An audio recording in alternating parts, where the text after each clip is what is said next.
everyone, welcome to another class.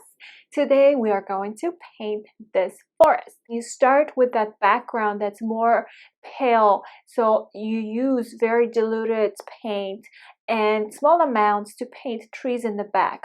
First you start wet on wet and you build up that first layer, but afterwards you start painting the trees. So the paler trees will be always in the back because we're creating that kind of a misty look, so everything in the back is more out of focus. And then we wait till those dry, and then we add trees more in the foreground that have more color so we can see them better. And when you look at the reference photo, that's when you see that misty, foggy background, and that's why I started the background wet on wet. My pencil sketches are always available for download, but when it comes down to landscapes, they're very rough, so there's not much to it. And for the colors, these are pretty simple colors. I haven't used any extreme colors like quinacridone scarlet or something like that. These are pretty simple, and you have isolidolene yellow deep, so maybe that color is a little less common, so any warmer yellow is fine. This is just Arches cold pressed watercolor paper, and I highly recommend this paper overall because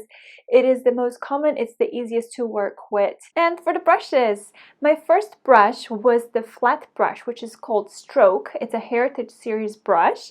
It's a softer series of brushes, and I also used around 3 later on. This is a screenshot of my working palette, so you always know what colors are placed where on my palette, and this is a plastic palette by Raczynska. So the first thing I am doing is pre-wetting the paper. When you pre-wet the paper, especially when you know you're going to paint for a while over that wet surface, you want to get deep inside of that paper. If I have too much water, I kind of push it off the edges. Basically, take your time to wet the paper.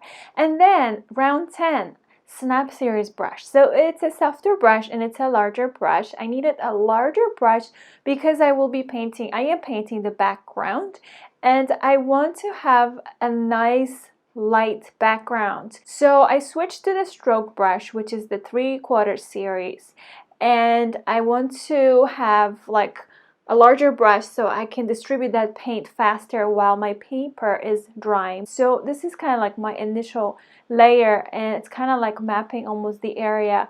So that's why I said like it kind of like gives me an idea later on where I want to place more leaves, and like I'm adding now some of those greens, so sap green leaves.